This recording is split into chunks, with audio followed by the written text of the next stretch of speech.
Mr. President, parang galit yata ang Quadcom na hindi mo daw sinipot ang hearing. Inimbitahan ka ba nila sa hearing? Bakit sila nagalit? Nandoon man ako. Yung sa Congress. Sa Quadcom. Sa Quadcom. Not sa Senate. Sa Quadcom na. Hindi sa Senate, yung sa Quadcom. Mga congressman. Kasi inimbitahan ka daw through Attorney Gilgra.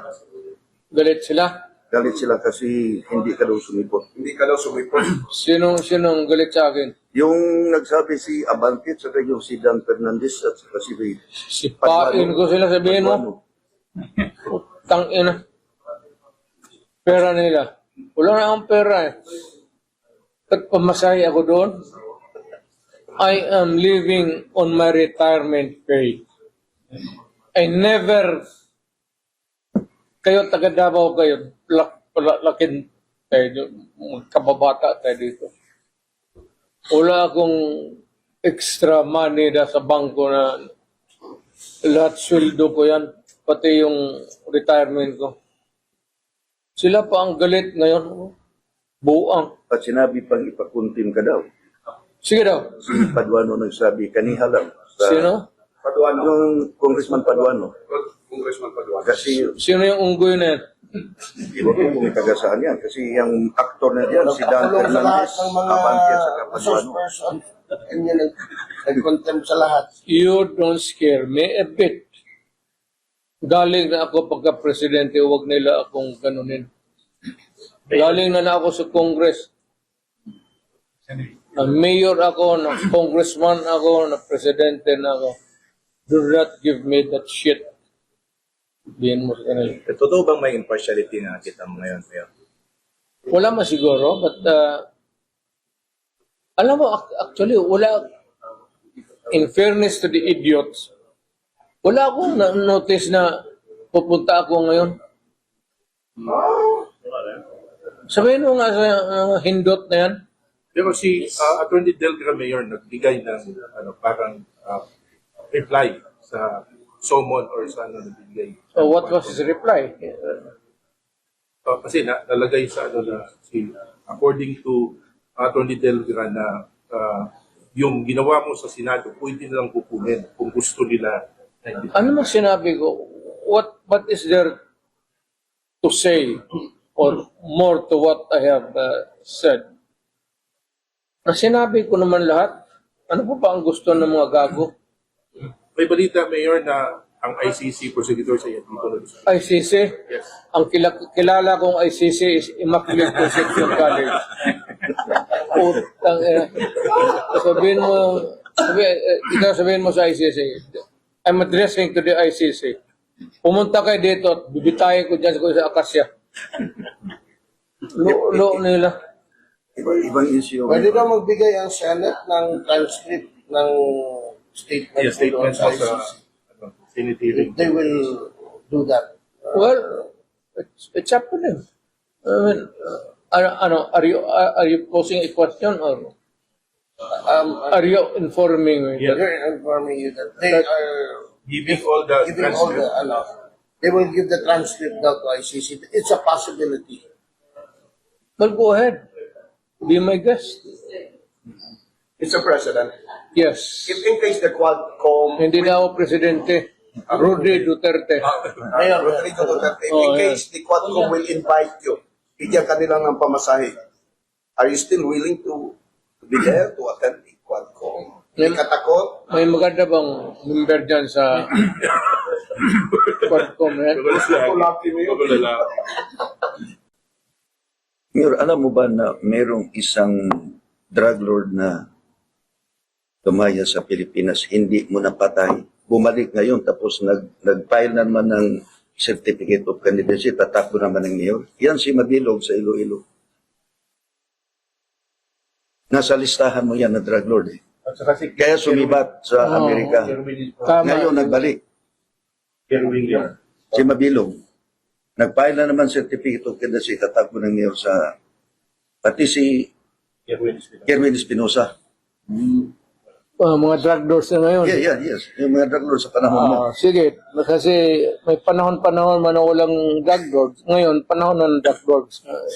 Totoo yun, panahon ngayon, Lord. Ako retired na. Ayaw ko nang gumulaw. Hindi na ako magpreparado magipag-away. Hindi naman ako takot. But ayaw ko na kasi tapos na ang panahon na binigay ng Diyos sa akin. I was given the responsibility of being mayor, of being a prosecutor, mayor, president. Hindi, I cannot be the guardian of my people for all time.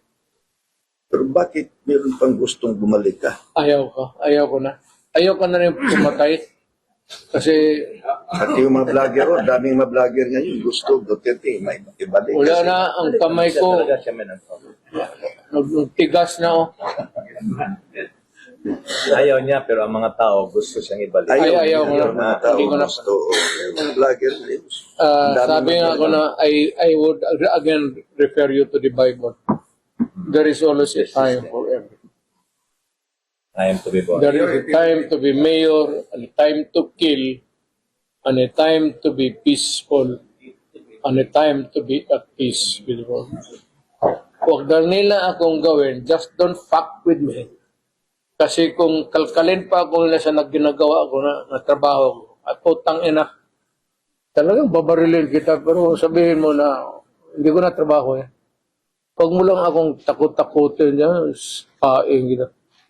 Isa lang tanong Mayor, bakit kinahamon mo na sila? Pailan ninyo ako ng kaso. Bakit hindi kayo pinala ng kaso? Bakit gusto nila doon lang sa hearing?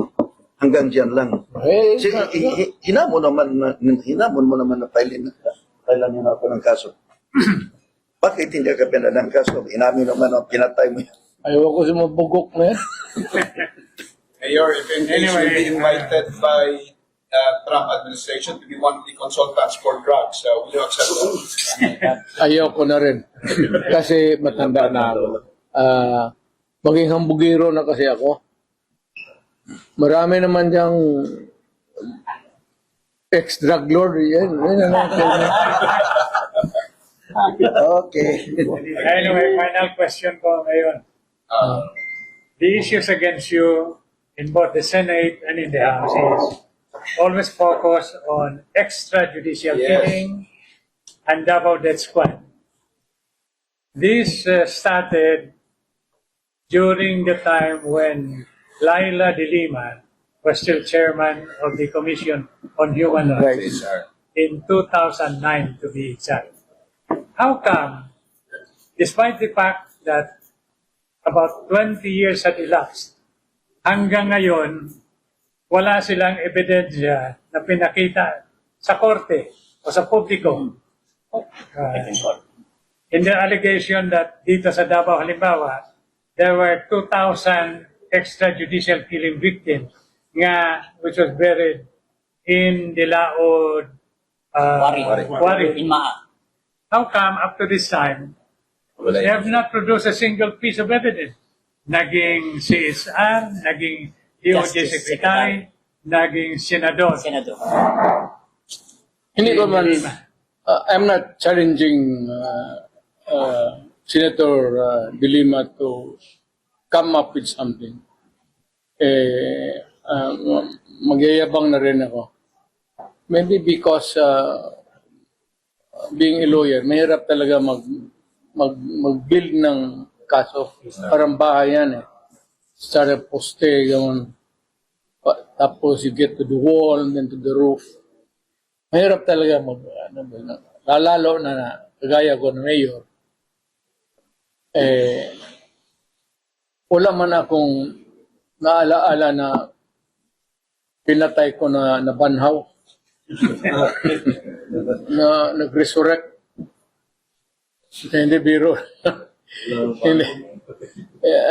Ewan ko, because siguro baka naawa rin ng Panginoong Diyos na ayaw ako bigyan ng problema kasi sa katandaan ko ngayon at this age, baka he might really want to spare me of gusto na lang ng Diyos siguro maligaya ako. ganito na lang, for whatever there was, or ano ang nangyari o anong sinabi nila na ginawa mo. Kaya yung sa Dumoy, inubos ko talaga.